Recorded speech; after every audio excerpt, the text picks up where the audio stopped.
Ya, muy buenas tardes a todos los presentes.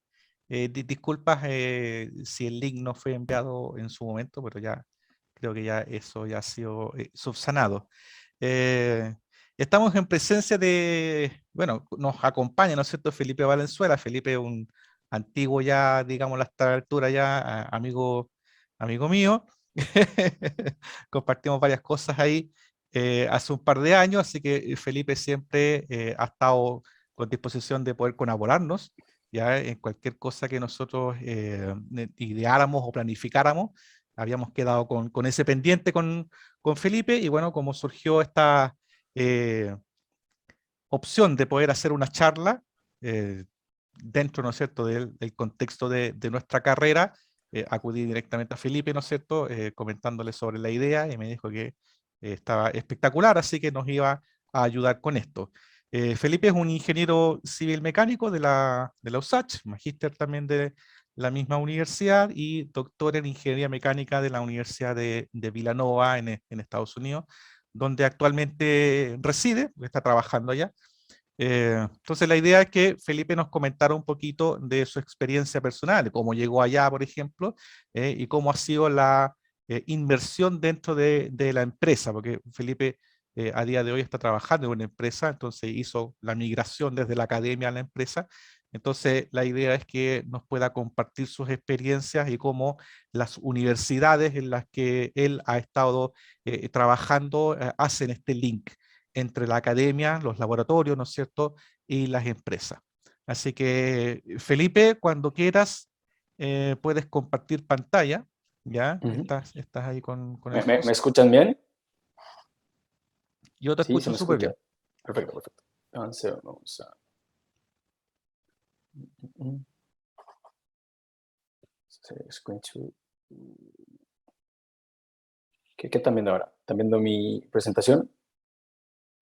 ¿Se ve la presentación? Así es. Sí, Perfecto, Felipe. perfecto. Hola, ¿cómo están? Bueno, Cristian ya dio una pequeña introducción, así que voy a ir directo a la charla. Mi nombre es Felipe Valenzuela. Trabajo actualmente en IBM como un ingeniero térmico y desarrollador de todo el hardware de la marca Z y Power de IBM. Nosotros diseñamos todos los computadores la parte térmica, digamos, de cada uno de los componentes. Ahí le voy a contar un poquito más detalles respecto a eso. Pero primero, ¿de qué se va a tratar esta charla? Básicamente, les voy a dar un pequeño resumen de mi vida académica, cómo partió todo, cómo fue surgiendo todo para llegar a hacer el doctorado, etcétera, etcétera. Después voy a hablar un poco de la investigación aplicada a la ingeniería, porque básicamente, tanto en la USACH como acá en Villanova, eh, siempre estuve envuelto en proyectos que aplicaban la ingeniería a problemas reales en la industria. O sea, la industria nos daba unos problemas y nosotros lo transformábamos en problemas más académicos, resolvíamos y nos devolvía el feedback hacia la empresa. Entonces yo creo que esa conexión es muy importante porque muchas veces cuando uno hace investigación se va mucho en profundidad en la parte física, la parte científica y deja de lado la aplicabilidad, que es básicamente lo que el ingeniero debe hacer.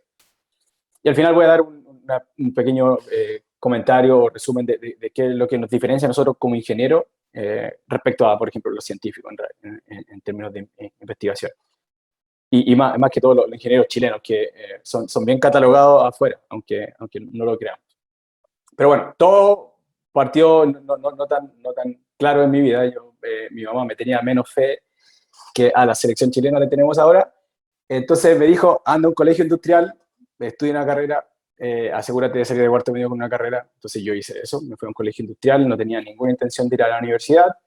Ahí fui a un colegio industrial en Maipú, donde estudié mecánica y mantenimiento de aeronaves. Pero me di cuenta que podía seguir, que después de un bagaje por aquí y por allá de unos 4 años, me di cuenta que podía seguir y la PSU por tercera vez hasta que lo logré. Y ahí entré a Ingeniería Civil Mecánica en Los Arch en 2018. Y de nuevo, dentro de la misma carrera, viendo las cosas que hacían los profesores, me empezó a gustar esto de la investigación, pero yo no me quise tirar a la piscina de una haciendo un doctorado y nada de esas cosas, entonces quise probar primero con un máster. Y en ese tiempo la USACH daba el beneficio de, en los últimos 2 años de la ingeniería civil, hacer los ramos de máster y graduarse con los 2 grados académicos. Entonces ahí trabajé en esto que, bueno, siempre en todos los títulos, en todos los papers, en todas las tesis uno le pone un poco más de color a los nombres, pero es un título largo, pero básicamente estudié perfil aerodinámico con un nuevo método de resolución de CFD, si me permiten el término, porque en realidad no es CFD, no es CFD, no es, ¿cómo es? Computational Fluid Dynamics. Es otro método que es mucho más simple, entonces me gustó muchísimo, que es el método Lattice-Boltzmann, que resuelve la ecuación de Boltzmann, y al resolverla uno puede predecir el movimiento de los fluidos, por ejemplo, el movimiento del calor, etcétera, etcétera. Les voy a contar un poco más de detalle de eso. Entonces, eso fue mi tesis de máster.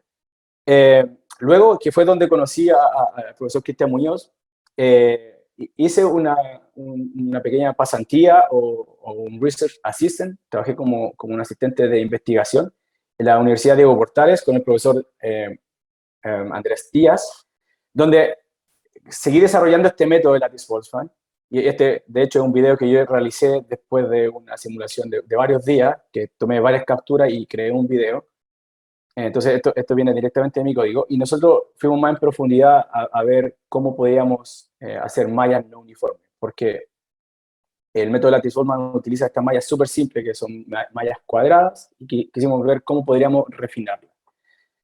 También, y bueno, iba de todo, era el técnico, era el que barría, era el que servía el café en ese laboratorio, hacía de todo. Entonces, el profe quería ver qué podíamos hacer para mejorar el tiempo computacional. Entonces empezamos a ver esto de las GPUs, que son las tarjetas gráficas, pero cómo utilizarlas para hacer los cómputos, cómo utilizar la tarjeta gráfica para hacer las veces de CPU y calcular estos códigos y otros códigos dentro de eso. Entonces, estuve a cargo de esa investigación y armar un computador, como ven la cara destrozada ahí de varias horas de aprender a armar un computador, de aprender a ensamblar estas tarjetas nuevas y cómo aprender a programarlas. Entonces, este es el servidor que terminamos desarrollando en ese laboratorio. Esto me permitió viajar por primera vez a Estados Unidos. Yo no había dejado Chile nunca, lo más que conocía era Valparaíso. Entonces, esto me permitió publicar ciertos papers. Fuimos a San Francisco con el profesor y vine acá a una conferencia, presenté en inglés por primera vez, que estaba súper nervioso, pero me sirvió como experiencia y para determinar que sí, en realidad me gustaba esto de la investigación. También trabajamos, como les dije antes, en problemas aplicados que nos daban empresas. Por ejemplo, esta empresa Simulad está desarrollando un código súper interesante que simulaba el movimiento por ejemplo, de un molino en una mina a través de la simulación que hay en los videojuegos.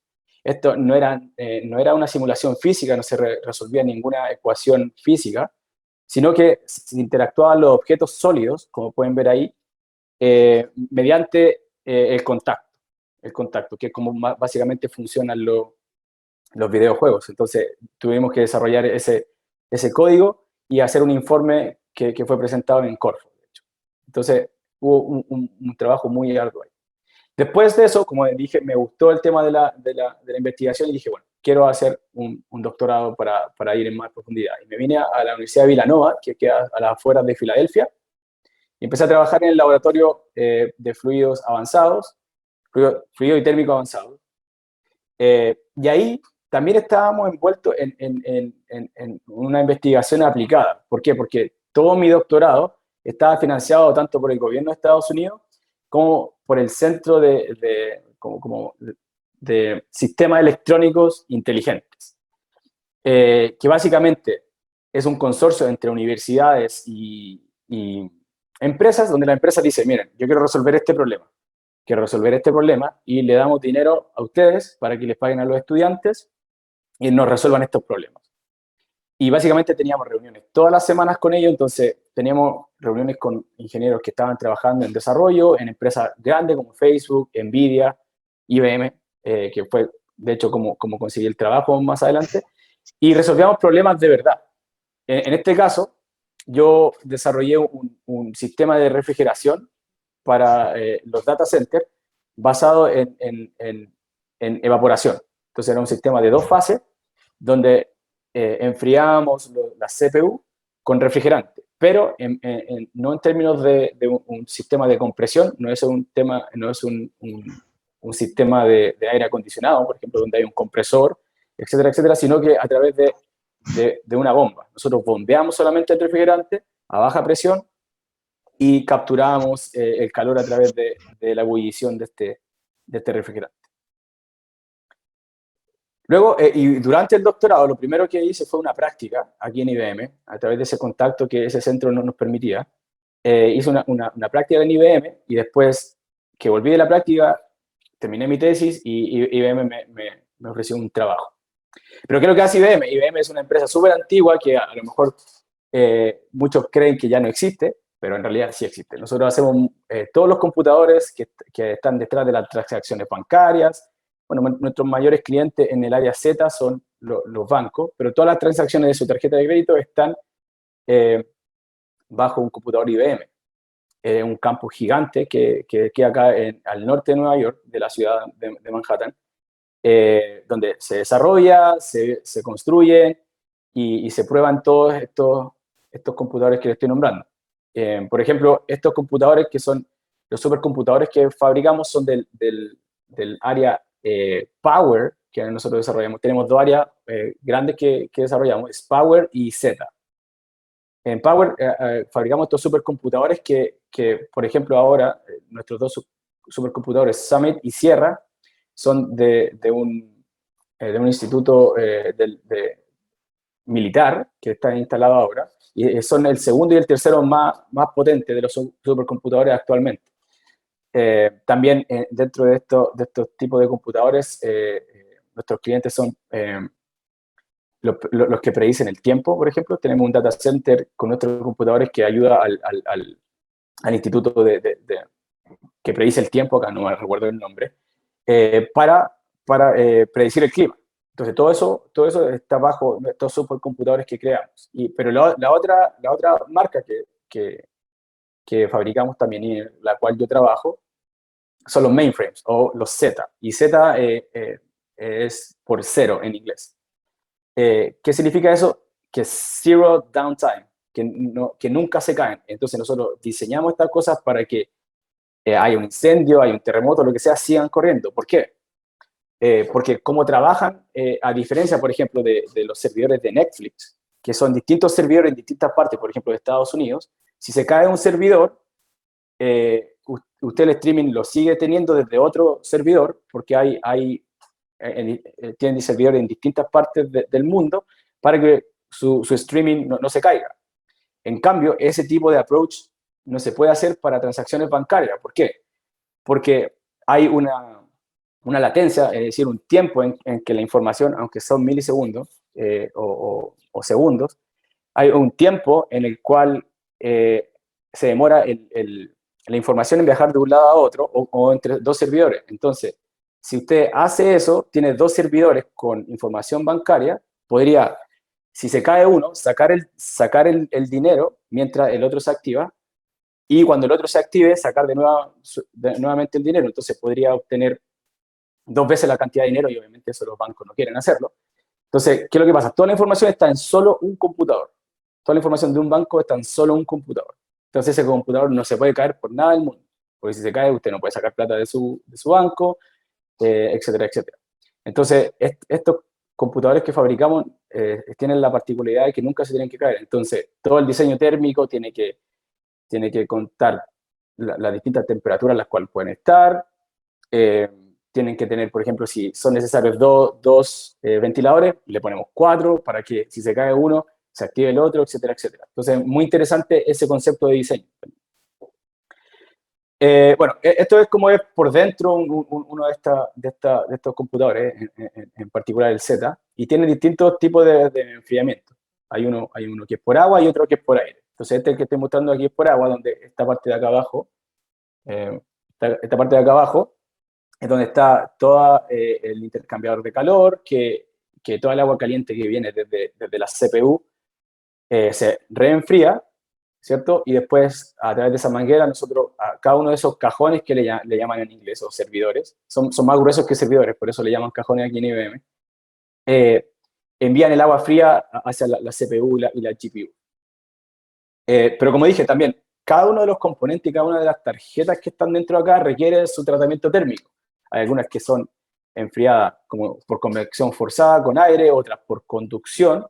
Y, por ejemplo, ahora yo estoy trabajando en una tarjeta que se llama Crypto, que es una marca registrada por IBM, que es una tarjeta en la cual está toda la información de encriptación de la información. Están todas las claves.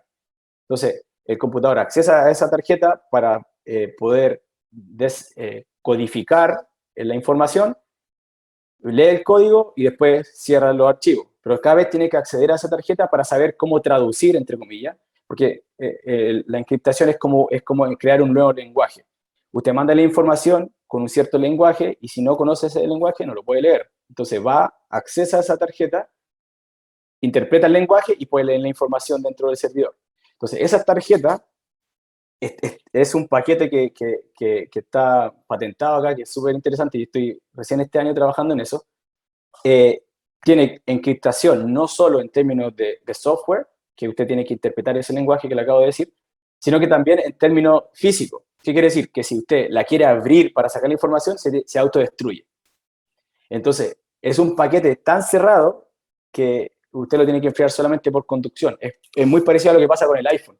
El iPhone es muy parecido a eso. Entonces, por eso se calienta tanto el iPhone, o por eso la parte de afuera del iPhone tiene un material que transmite mucho el calor y se calienta, es porque la única forma de sacar el calor de los chips es a través de la conducción. Entonces, cada una de las tarjetas que desarrollamos acá tiene su propio problema y es muy interesante. Y dentro de eso hay problemas que son más simples, como los chips, que actualmente, como les dije, los enfriamos tanto por agua, con un cold plate, o por aire con estos heatsink que usan heat pipes. Pero también he trabajado en problemas muy interesantes. IBM tiene que antes pertenecía solamente a IBM, pero ahora pertenece al gobierno de Estados Unidos y a IBM, tiene un centro de investigación donde trabajan tipo, final, hay premios Nobel que han trabajado ahí, hay postulantes a premios Nobel que son físicos y biólogos que trabajan ahí, y ellos desarrollaron algo que no sé si ustedes han escuchado, que es el computador cuántico. Y yo tuve la oportunidad de trabajar en el prototipo comercial de ese computador cuántico, que al igual que, bueno, los de más edad aquí en esta charla podrían acordarse, al principio los computadores eran gigantes, eran del porte de una sala. Y ahora este computador es del porte de una sala, de hecho. Ahora, bueno, ahí pueden ver el tamaño. Esa cosa que está ahí dorada, que ustedes están viendo ahí, es la CPU de ese computador. Y básicamente lo que hace es que, bueno, la CPU de hoy en día tiene interruptores, que funciona con encendido apagado, y tiene muchos de esos interruptores, y la combinatoria de todo eso hacen el proceso de procesar la información. Entonces, pero usted tiene potencias de 2, solamente 2 elevado a la cantidad de transistores que tenga. En este caso, lo que hacen ellos, aprovechan una propiedad cuántica de los materiales, que es el entanglement, que básicamente usted por dar un ejemplo, es como giran los electrones. Entonces tiene usted un giro hacia un lado, un giro hacia el otro lado, y tiene un tercer estado que es una combinación de ambos. Entonces, en vez de tener potencias de 2 de encendido y apagado, tiene potencia de 3. Entonces, este tipo de computador obviamente muchísimo más rápido y resuelve problemas por ejemplo, de cómo descubrir la cura al cáncer, problemas de encriptación. Por ejemplo, puede descifrar cómo desencriptar esa tarjeta que yo le acabo de decir que trabajo. En vez de en años, lo hace en días. Pero bueno, de nuevo, esto es súper gigante y me tocó trabajar ahí para básicamente, como este era un modelo comercial, que lo ven ahí, está encapsulado en todo eso, era enfriar la parte electrónica, porque esto es solamente, de nuevo, esto es solamente la CPU del computador.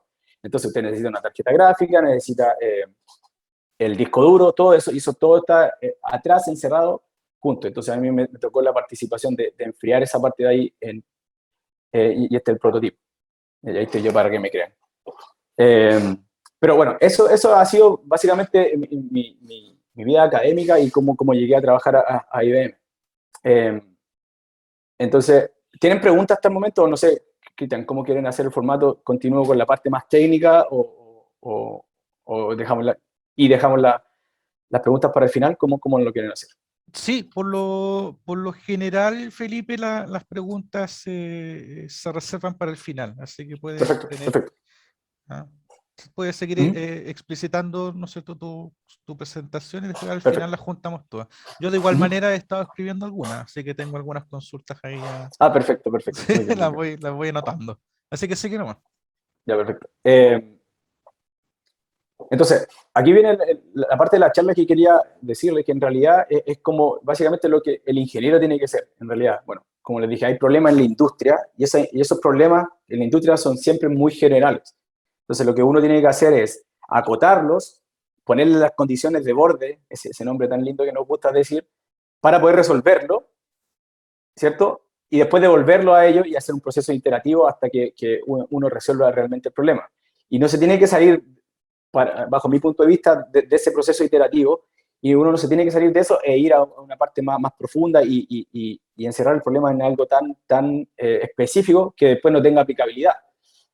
¿Ah? Entonces, de nuevo, ahí está, la industria no establece cuál es el problema y cuál es el objetivo del proyecto, y uno como ingeniero, obviamente, o como en la parte científica, tiene que desglosar ese problema y, de nuevo, ponerlo dentro de un marco, dentro de un marco y de esas condiciones de orden.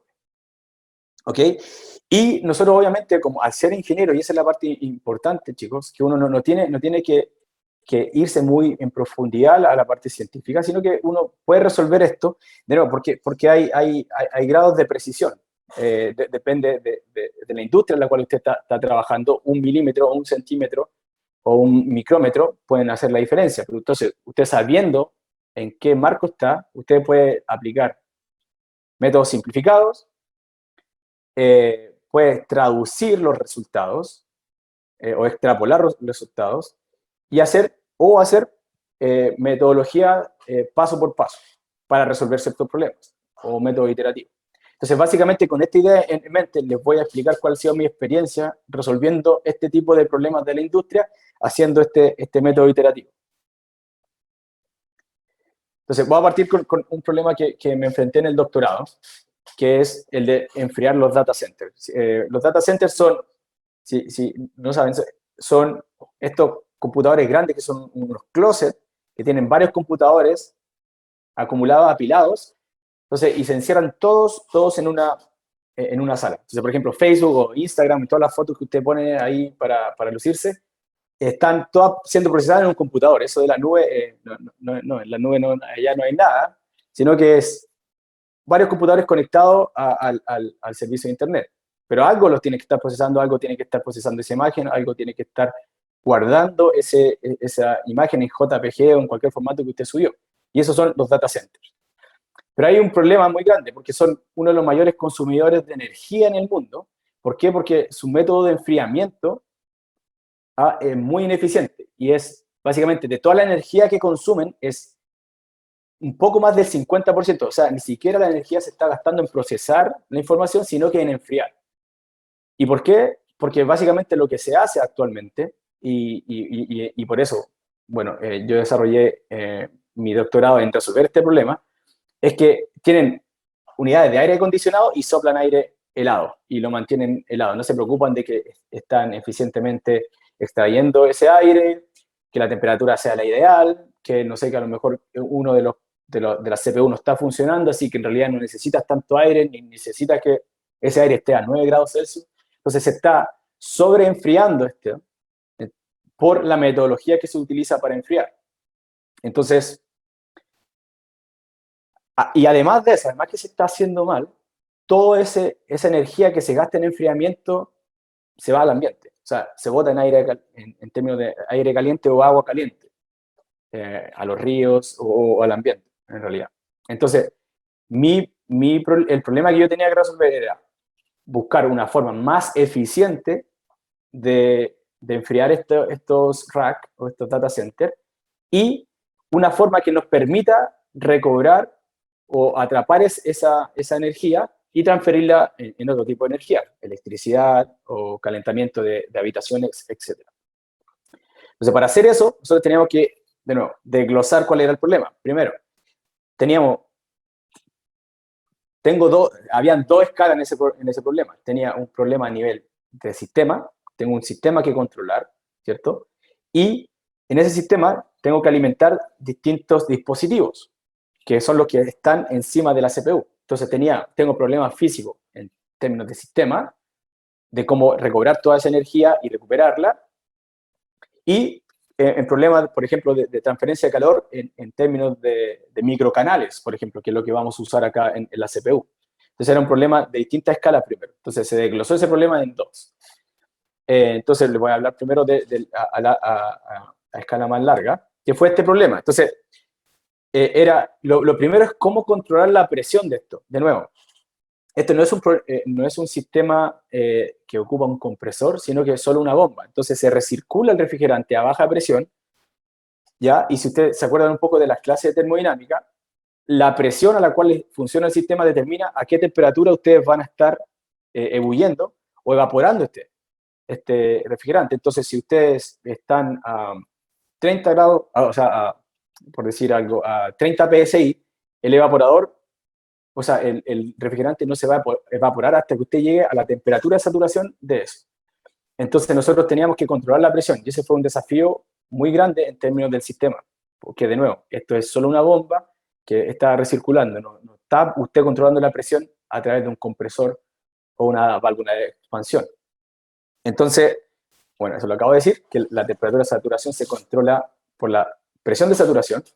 Entonces, el sistema tiene que estar diseñado, siempre diseñado, para que ambos, el vapor y el líquido, sobrevivan en todo momento. O sea, siempre tiene que haber ese mix de vapor y líquido en el sistema. ¿Por qué? Porque si se llena solamente de líquido, va a funcionar como en un sistema de una fase, donde usted comienza la bomba y la presión comienza a subir indefinidamente y no la puede controlar. Entonces, para hacer eso, nos dimos cuenta que la cantidad de refrigerante que usted incluye en el sistema forma un rol fundamental o juega un rol fundamental en ser capaz de controlar esta presión. Entonces, nos preocupamos primero de eso, de cuál es el ratio del líquido y todo el volumen total del sistema. Entonces, para hacer eso, como nos estábamos preocupando del sistema, esto a nivel de sistema, no nos teníamos que preocupar qué pasaba en el evaporador o en la bomba o en el condensador, nos teníamos que preocupar qué pasaba a nivel de un sistema total. Entonces, para hacer eso dijimos, bueno, ¿cuánto es el calor que le estamos poniendo? ¿Cuál es el calor que le estamos sacando? ¿Cuánta energía le estamos poniendo en la bomba? Etcétera, etcétera, a través del sistema. ¿Para qué? Para que saber en qué parte del domo o de la campana estábamos funcionando. Bueno, entonces en ese caso lo estudiamos como un estanque, en el cual tiene cierta cantidad de refrigerante. Por lo tanto, al tener una cierta cantidad de refrigerante, se va a equilibrar a cierta presión y eso nos va a dar un cierto volumen de fluido y un cierto volumen de gas. Entonces, pero necesitamos tener las condiciones de borde. ¿Cuáles son esas condiciones de borde? Que en el sistema nosotros queremos que la cantidad de líquido se mueva entre dos rangos, que no sea tan poca que yo no tenga la suficiente presión de entrada en la bomba y que no sea tanto que yo inunde el condensador y tenga el líquido dentro del condensador, que es malo para la transferencia de calor y la liberación de calor en el sistema. Entonces, desarrollamos y esto tiene toda una base termodinámica, no nos quiero aburrir con eso, pero básicamente desarrollamos una fórmula, la cual nos permite decir, ok, si tú tienes un rango de dos niveles de líquido que quieres moverte, esta es la cantidad de masa que tienes que ingresar al sistema. ¿Y por qué la masa es importante acá, chicos? Porque, de nuevo, esto es un estanque. Si ustedes tienen un refrigerante y lo encierran en un estanque, el nivel de líquido va a depender de cuál es tu temperatura ambiente o cuál es tu presión de equilibrio. Entonces, la única variable que tú controlas acá es la masa, no el volumen, porque, de nuevo, el volumen de líquido fluctúa dependiendo de cuáles son tus condiciones. Entonces, nosotros determinamos cuál es la cantidad de masa que tú le tienes que ingresar a este tipo de sistema para que tu líquido fluctúe entre dos niveles. ¿Quién determina esos niveles? Bueno, el ingeniero o el que está diseñando el sistema. Y como, de nuevo, esta fórmula la desarrollamos con unas ecuaciones termodinámicas. Nosotros queríamos simplificar. Entonces, ¿cómo lo simplificamos? Desarrollamos esta ecuación que, por ejemplo, para el refrigerante R134A, si tú reemplazas esas constantes, te dice cuál es la fluctuación de tu volumen. Y no tienes que ir a las tablas termodinámicas, no tienes que hacer nada más que reemplazar tus números ahí.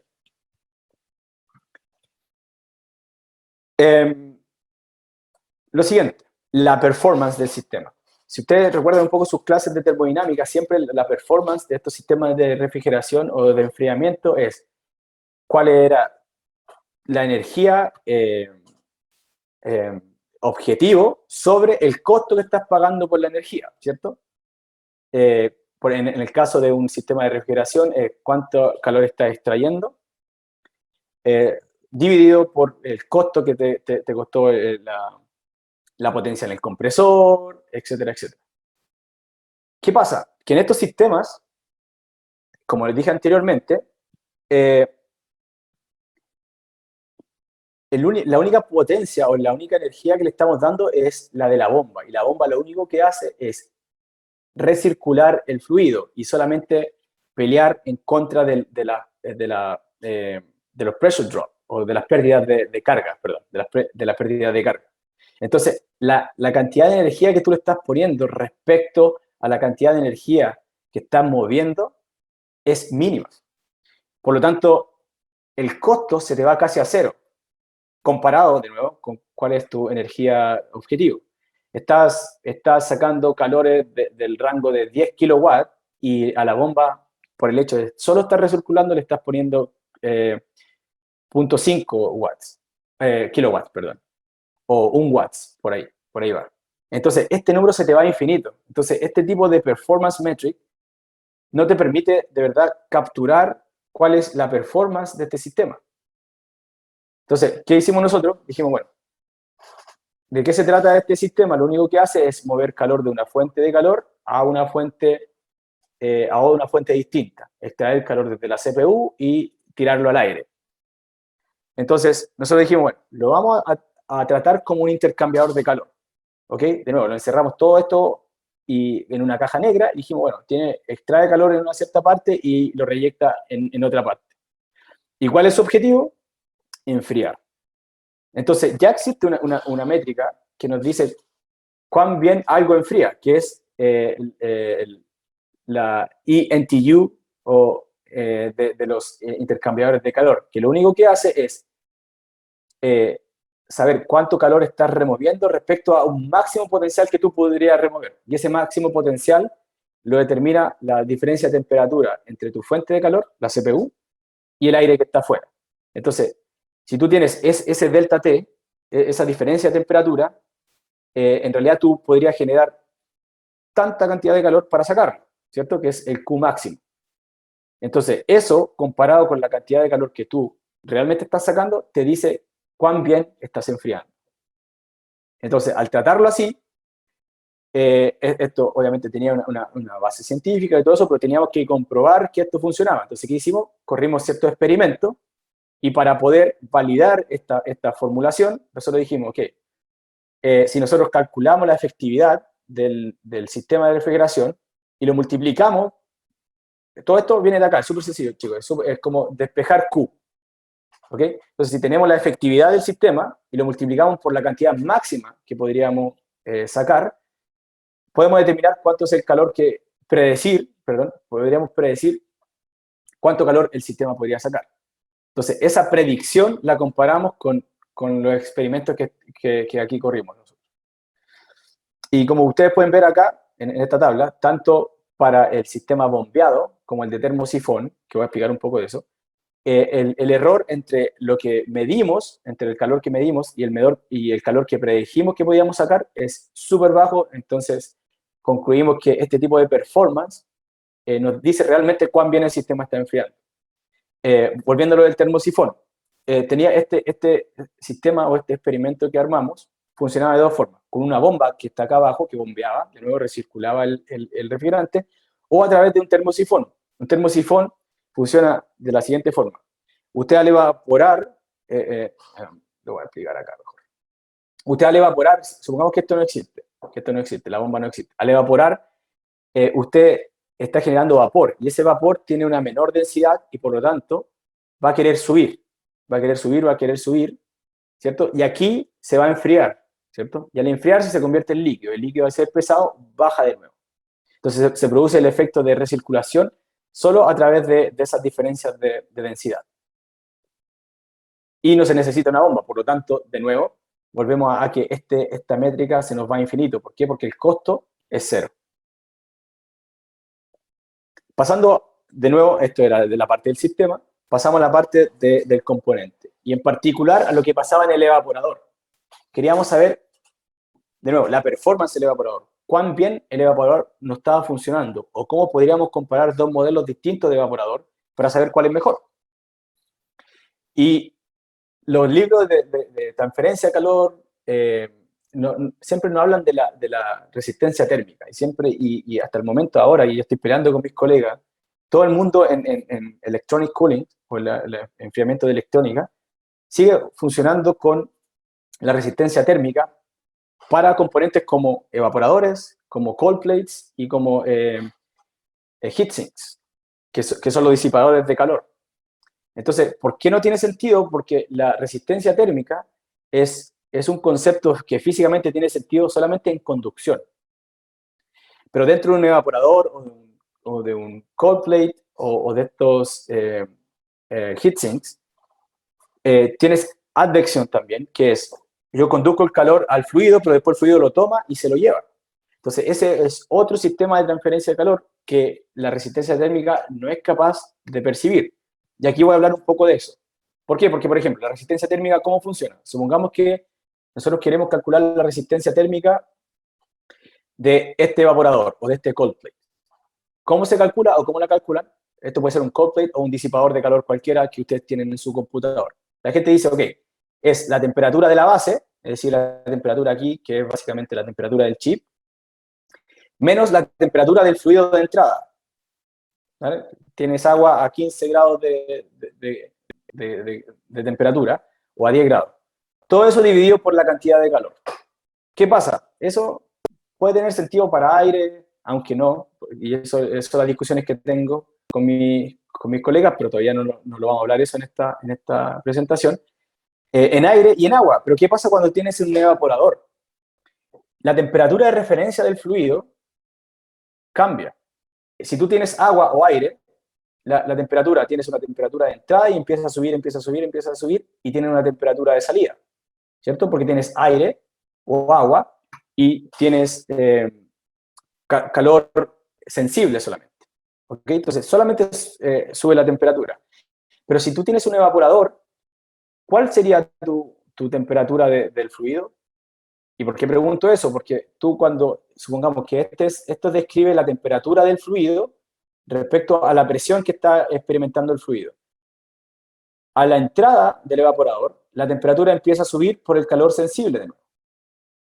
Pero, como estamos recorriendo los canales del evaporador, la presión comienza a bajar, comienza a disminuir.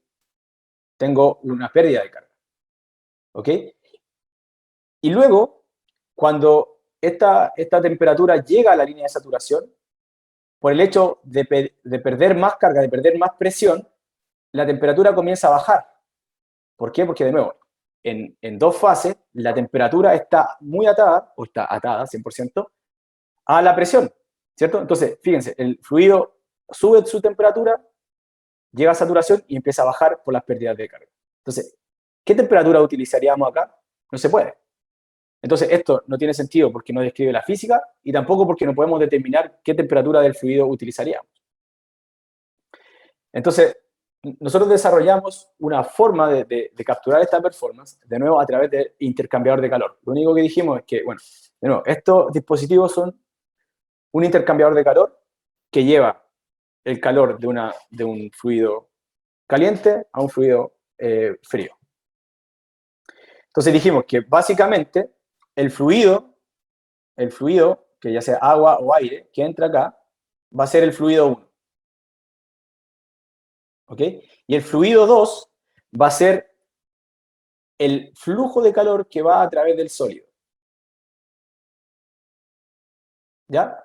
Entonces, ¿qué dijimos? Bueno, lo que tenemos que hacer es saber la capacidad, la capacitancia térmica del fluido 1, ¿cierto? Que es el flujo másico por el Cp, ¿cierto? Pero bueno, ¿y cómo sabemos eso del sólido? Y eso fue el desarrollo que nosotros inventamos. Fuimos capaces de, a través de ecuaciones físicas, determinar cuál va a ser el C del sólido.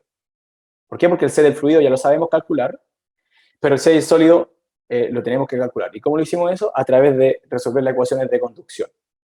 Entonces, por ejemplo, cuando tú tienes un fins o estas aletas acá, este es el Cp para la punta adiabática y este es el Cp para la punta convectiva. Y cuando tienes un canal circular o un tubo o una cañería de cobre, por ejemplo, el calor o la conducción fluye en ese sentido y por lo tanto el Cp del sólido se calcula de esa forma. Entonces, como nosotros acá desarrollamos una forma de modelar el calor fluyendo a través del sólido como fluido, esto se convierte en un intercambiador de calor de dos fluidos. Un fluido que es el real, el agua o el aire, y el fluido que nosotros fuimos capaces de modelar, que es la conducción a través del sólido. Y como fuimos capaces de hacer eso, podríamos utilizar todas las ecuaciones que nuestros amigos Case and London desarrollaron para intercambiador de calor. ¿Ya? Por ejemplo, podíamos calcular el NTU, podíamos calcular la efectividad, podíamos calcular el radio entre el C mínimo y el máximo, etcétera, etcétera. Y, por lo tanto, podríamos también predecir esa efectividad a través de todas las ecuaciones que London desarrolló. Y así fuimos capaces de calcular cuál va a ser la performance de un intercambiador, o sea, de un cold plate o de un disipador o de un evaporador y compararlo entre ellos, con física que realmente tiene sentido en lo que está pasando. Finalmente voy a hablar de lo que hice en el máster, que fue, como les dije, esta ecuación de Boltzmann, que aquí es una ecuación diferencial no lineal que no se puede resolver. Eso es primero. Entonces, pero de nuevo, volvamos al principio de esta charla, que el objetivo es tener un problema físico o un problema de la industria difícil, ponerlo dentro de un marco que te sirva y simplificarlo. Hay que simplificar las cosas. Entonces, resolver este tipo de problemas era muy parecido a resolver las ecuaciones de Navier-Stokes. ¿Ya? Entonces, podríamos mallar esto y resolverlo de forma iterativa, etcétera, etcétera. Pero alguien desarrolló un método en el cual, primero, por ejemplo, ¿qué es lo que resuelve las ecuaciones de Boltzmann? Lo único que dice es que tengo un sistema de partículas que están colisionando en todos lados. Esto pueden ser las partículas de un fluido a alta temperatura. Lo único que dice es que si yo conozco la posición de una de las partículas y conozco la cantidad de movimiento de esa partícula, o el momentum, yo puedo predecir hacia dónde se va a mover esa partícula. ¿Okay? Tengo una posición inicial, sé cómo se mueve, puedo predecir dónde llega. Eso es lo que resuelve eso. Pero además, resuelve qué pasaría si en vez de seguir esa partícula colisiona con otra. Esta ecuación de Boltzmann nos resuelve dónde sería esa posición final. ¿Ok? Pero de nuevo, esa ecuación que yo le acabo de mostrar no se puede resolver de forma analítica y si se utiliza la forma de resolución, los métodos numéricos que normalmente utilizamos, queda una forma muy engorrosa y muy difícil de aplicar. Entonces, el método de Lattice-Boltzmann, ese es el método que vamos a hablar ahora, lo que hace es, a diferencia del CFD, que el CFD malla el espacio, ¿cierto? El espacio físico, ¿ya? Primero, la primera diferencia es que esta es una malla cuadrada. El método CFD tiene una forma más difícil, que tú tienes que mallar el espacio de tal forma que tenga sentido para tu problema físico. Eso lo hace un poco más difícil. Estas son mallas cuadradas, la primera simplificación. Y lo otro que no solamente malla o discretiza el espacio físico, sino que también discretiza el espacio de momentum. Y es una forma cuica de decir discretizar las velocidades. En vez de decir que las partículas tienen infinitas formas de moverse, yo les voy a decir, mira, la partícula se va a mover en estas 8 direcciones. O en realidad son 9, porque la otra posibilidad es quedarse acá. Estas partículas se van a mover solo en esas 9 direcciones. Y lo que yo tengo que determinar es cuál es la probabilidad de que esas partículas se muevan en esas direcciones. Entonces, esta ecuación no lineal, diferencial parcial no lineal, se convierte en una ecuación lineal.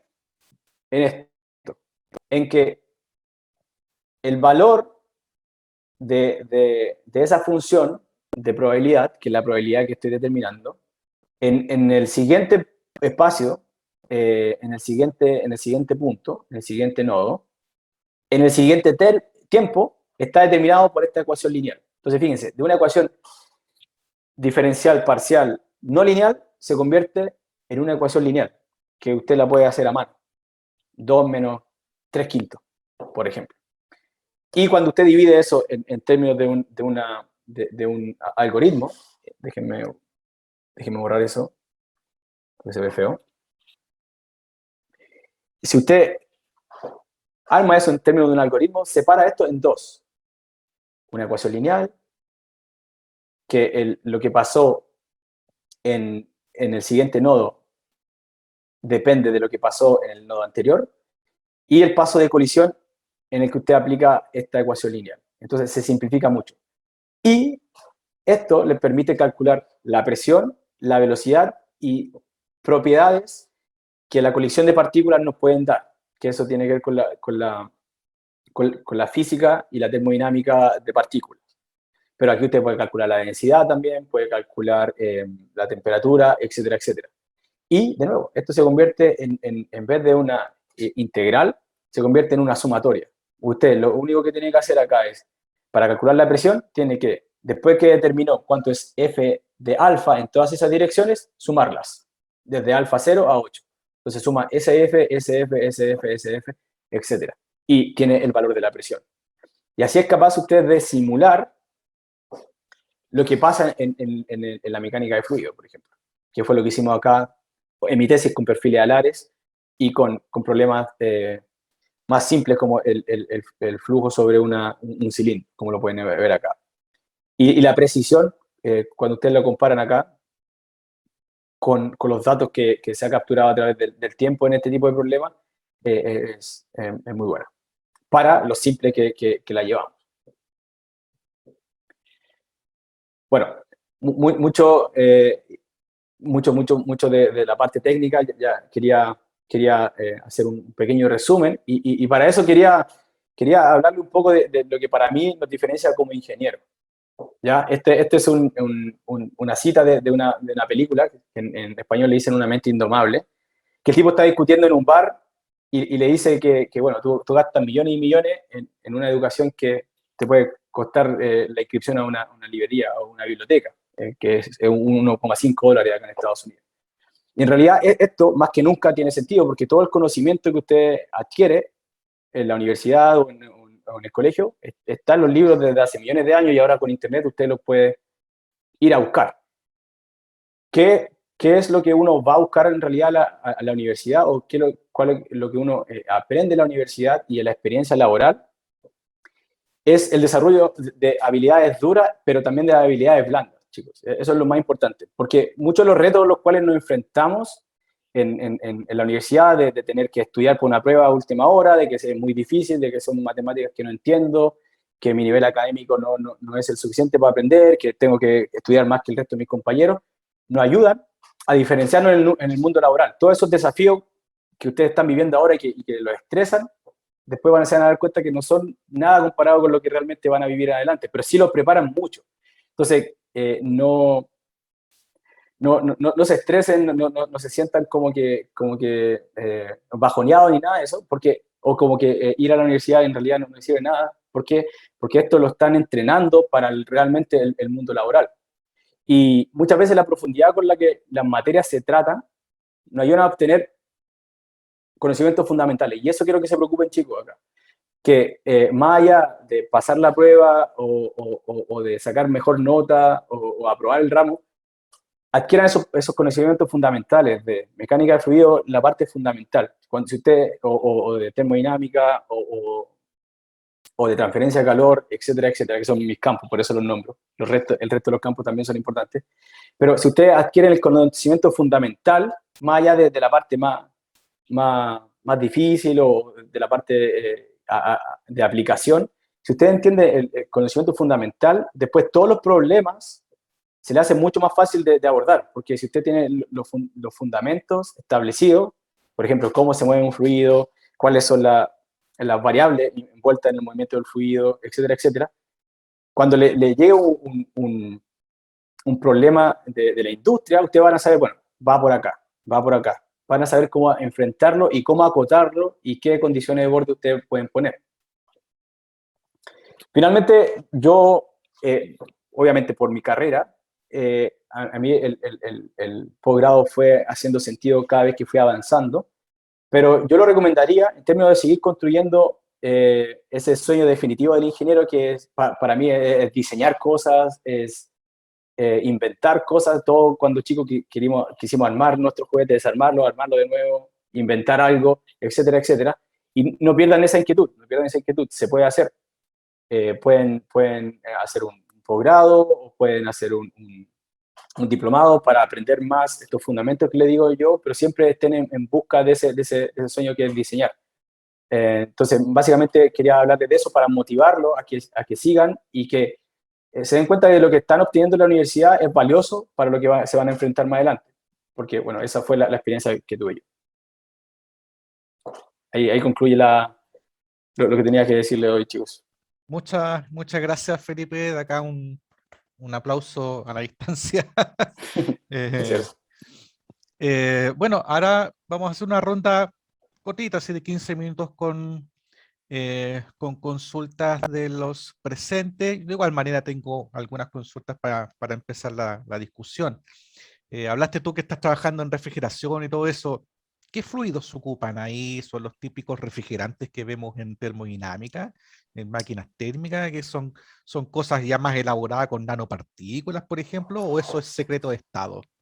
Bueno, actualmente en IBM el líquido que estamos utilizando es agua con ciertos aditivos. Esa parte es secreto de Estado, no te puedo decir, es confidencial, pero agua con ciertos aditivos, eso lo estamos utilizando en nuestro sistema ahora, pero estamos viendo otros fluidos porque el agua obviamente tiene problemas para, ¿cómo se dice?, transportarlo. No podemos llevar nuestros sistemas llenos porque viajan en barco, en aviones, pasan por temperaturas bajo cero y se congelan y se expanden y destruyen todo el sistema, obviamente. Entonces, tiene sus problemas en términos de la cadena empresarial el agua, pero eso es lo que utilizamos ahora. Pero el desarrollo de dos fases que estamos haciendo ahora, el que yo hice en mi doctorado fue con R134A, el refrigerante normal que vemos en termodinámica, pero lo que estamos viendo ahora acá en IBM son reemplazos de ese refrigerante que son más amigables del ambiente, digamos, que son sintéticos, o sea, son más desarrollados. Tienen casi la misma eh, capacidades térmicas y de viscosidad, pero son más amigables con el medio ambiente. Ya. Tengo dos consultas más, las voy a hacer ahora para Ujú, que el resto de presentes también estén preparando ujú, su consulta. Eh, Me imagino que te acordarás que en dinámica de fluidos siempre hablamos de la hipótesis del medio continuo, ¿no es cierto? Partíamos de ahí, ¿ya? ujú. En este caso de el manejo de estar calculando refrigerantes o estar calculando calores de dispositivos tan pequeños, eh, en la actualidad, ustedes allá en IBM, ¿eso sigue rigiendo el medio continuo o están ya pasando a otro tipo de ecuaciones? A ver, al nivel al que estoy trabajando yo, que es sistemas, y cuando digo a nivel, porque como mostré, hay un laboratorio que trabaja con más investigación dentro de IBM, pero son gente más, son físicos, no son ingenieros. Nosotros tenemos que hacer cosas que funcionen y que tengan sentido en términos de ingenieriles. Entonces, todavía lo que estamos haciendo es con el medio continuo, medio continuo. Ya. No, no estamos... Ya, hablaste sobre el cómputo cuántico, eso creo Ujú. que algo, y hablaste sobre el entrelazamiento cuántico, ese que dijiste tú que estaban las partículas ahí entrelazadas.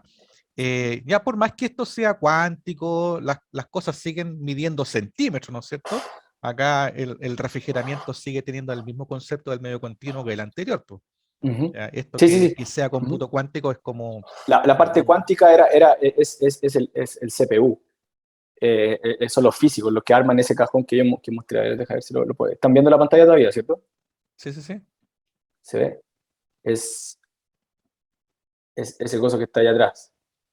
Ya por eso lo están viendo físico, no hay muchos ingenieros Sí, metidos no, ahí. no, son físicos que están metidos ahí y nosotros somos los que, bueno, primero, para poder manejar ese estado cuántico, esto tiene que estar muy cerca del 0 Kelvin, muy Del cerca. cero. De hecho, Ya. de hecho está como en, si no mal no recuerdo, 6 milikelvin estaba la última vez que Wow. yo hice 6 milikelvin. Entonces, ahí utilizamos un sistema de, de refrigeración por compresión, que tenemos helio, no, nitrógeno, que va a través de unas pequeñas tuberías hasta que enfría ese oro que está ahí. Y cuando lo enfría, eres capaz de controlar eso. Ya. Eh, uh-huh, Sí, en YouTube hay varios videos de tipos haciendo locuras con los computadores. Yo, en específico, siempre sigo yo una cuenta que es del Night Gentil, que es un español, uh-huh, que es informático y hace experimentos con los computadores. Uno de los videos ahí es hacer el overclocking, creo que se llama uh-huh. la acción con los procesadores y los enfría con nitrógeno líquido, así, pero es bestial el tema, Sí, sí, sí. es súper Pero entretenido. esa parte del enfriamiento todavía es con medio continuo, no nos metimos en la parte del quantum, solo esos físicos que trabajan en ese laboratorio de investigación. Ya. Que queda cerca acá, queda como media hora. Ya, eso yo por mi parte, por mientras. No sé Uh-huh. si hay alguien más que es cosa de levantar la mano nomás con el Zoom y les damos el micrófono, ¿ya? Así que si hay alguien que tiene alguna consulta, observación, alguna pregunta en específico a Felipe, aprovechemos que está acá, ¿ya? Porque ahí está Octavio siempre ahí participando. Así que lo vamos a... Buenas tardes, profesor. dejamos. Buenas tardes, don Felipe. Un gusto estar en Hola. su charla y ver las aplicaciones. Tengo una consulta con respecto a la ecuación de Lattice-Boltzmann, Uh-huh. al método en realidad, que este método me permite a mí tomar medios no continuos de fluidos o solamente se radica en métodos continuos de fluidos. Porque igual está, Eh, por ejemplo, una pequeña averiguación, efectivamente predice el movimiento un poco de las partículas y discretiza no solamente como por ejemplo Navier-Stokes, que discretizamos propiedades, sino que también discretizamos el movimiento de la partícula. uh-huh. ¿Estos movimientos me permiten tomar un sistema un poco más caótico en ese sentido? Más caótico, sí, pero más caótico en términos ¿a qué te refieres más caótico? Porque la Por primera ejemplo, pregunta fue si oh, sorry. Dale. disculpa, método más caótico me refiero en un sentido en que la partícula ya no esté sometida a un flujo necesariamente continuo, o que las condiciones de borde, por ejemplo, no sean solamente porosidad o el tema de la capa límite, sino que sean, por ejemplo, condiciones de borde más en otros sentidos físicos, como campos magnéticos, o ese tipo de cosas que me permitan que el fluido tenga otros comportamientos. ¿Esas ecuaciones me permiten llegar a ese tipo de Sí, parametrizaciones? sí, se puede. Ahora, eh, lo único que tú vas es por el origen de la ecuación de Boltzmann. Aquí la ecuación de Boltzmann lo que hace es cuál es la probabilidad, y aquí voy a volver un poco a esto, cuál es la probabilidad de que esta partícula llegue a este punto. Eso es lo que hace la ecuación de Boltzmann, la probabilidad del movimiento de la partícula. ¿Ya?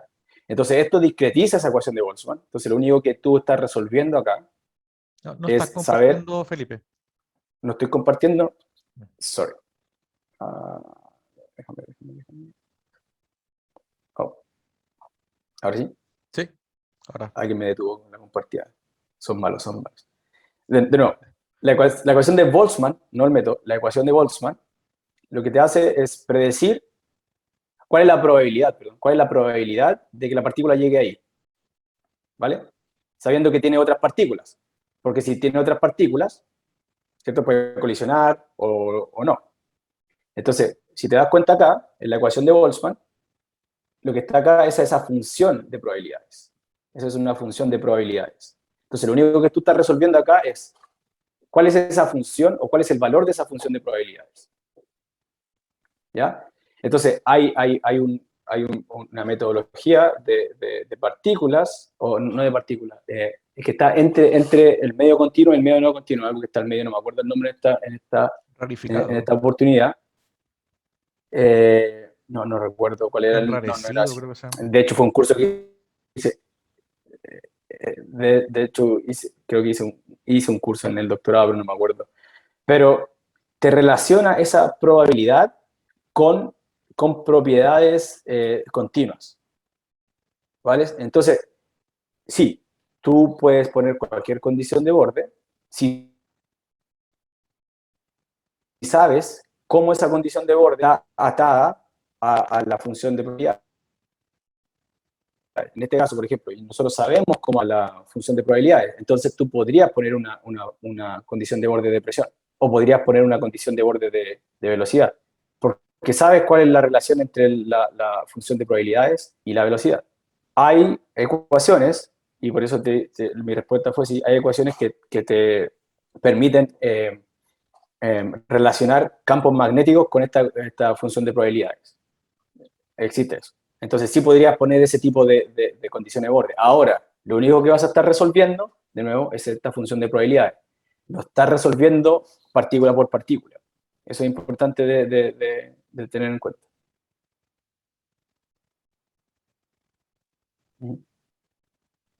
Queda absolutamente claro. Ya, Bien, bien. ahora yo perdí, claro, la visualización de los participantes. ¿Hay alguien más que tenga alguna consulta a Felipe? Aprovechemos. Diego González. Diego Diego. González. Póngale, Diego. Hola, ¿se escucha bien? Sí, sí, sí. Súper bien. Perfecto. Mi duda es, ¿cuál es la principal recomendación que nos podrías dar a los estudiantes que queremos hacer un magíster o un doctorado fuera, en el extranjero? Primero, que partan viendo de qué se trata la investigación, que partan viendo qué les gusta investigar, porque estar afuera tiene dos complicaciones. Primero, estar afuera solo, entonces la parte o el apoyo familiar que uno tiene en Chile no lo tiene, entonces si te va mal en la U, llegas a la casa, estás solo. Entonces es peludo. Entonces, primero que te guste tanto la investigación y te guste tanto tu campo, que no te importe eso, ¿vale? Que eso es muy importante, uno no toma en dimensión eso, pero es muy importante, te tiene que gustar mucho porque van a haber momentos en que queréis mandar toda la mierda, disculpe la palabra, profesor, van a haber momentos en que no vas a estar motivado, pero si te gusta tanto y lo que haces y hacia dónde vas a llegar, no te va a importar tanto. Entonces, que te asegures que lo que vas a hacer te guste, el campo en el cual vas a hacer una investigación o el doctorado o un máster, te guste tanto que nada se ponga en el camino. Y suena como medio esotérico o como motivacional mi consejo, pero básicamente es, en términos de cómo hacer eso, comunica, los profes afuera son súper simpáticos, les mandáis mail, tienen sitios web de qué es lo que hace cada uno de sus laboratorios.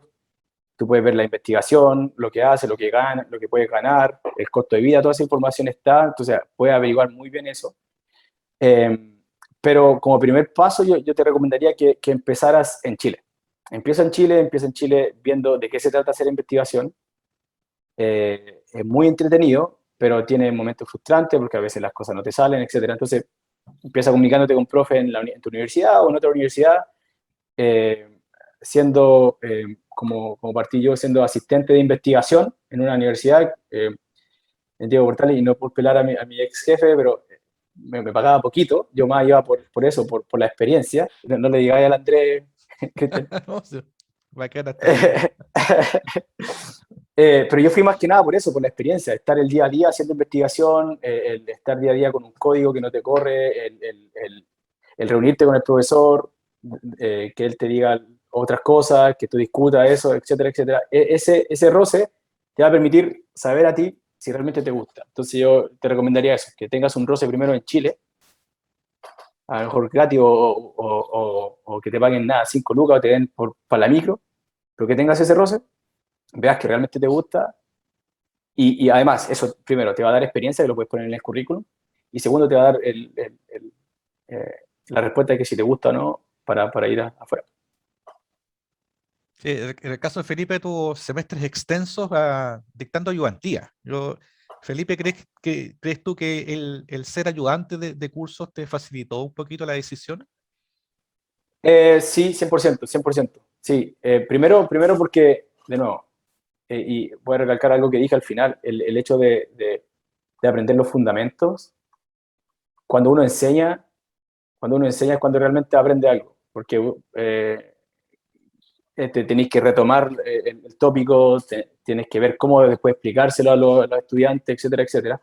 Entonces, ese reestudiar las cosas de manera diferente para poder explicar me hizo entender varias cosas desde otro punto de vista y entender los fundamentos y darme más confianza en términos de decir, yo, tirarme a la piscina e ir a hacer un doctorado, porque obviamente, de nuevo, como uno estudia de repente durante la carrera, uno estudia para la prueba, entonces no estudia para el conocimiento, para aprender los fundamentos, entonces uno al final cree que, entre comillas, no sabe nada, entre comillas. Entonces, el haber hecho esa ayudantía y el retomar eso y adquirir los fundamentos de verdad, entender todo, a través de explicarle a otras personas, me ayudó muchísimo, sin lugar a dudas. Bueno, Felipe fue largo rato ayudante del curso de mecánica de fluido, así que cualquier cosa de dudas con respecto al tema, y Felipe siempre tenía la respuesta. Sé que fue ayudante mío un semestre, así que se lo agradezco mucho también a Felipe la dedicación. No sé si hay alguien más que tenga alguna consulta. Yo tengo dos más, por eso digo un pequeño espacio. No sé, ¿alguien más que quiera hacer algún comentario? Bueno, primero, Diego, ¿te respondí tu pregunta?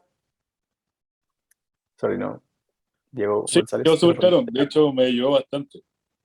Vale, compadre. Bacán. Ya, Octavio de nuevo ahí estaba levantando la mano.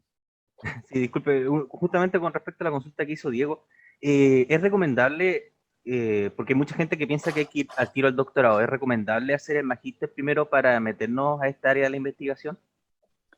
Sí, yo lo recomiendo, en términos, bueno, va a depender de todo, de tu objetivo, cuál es tu objetivo final, en qué quieres trabajar, el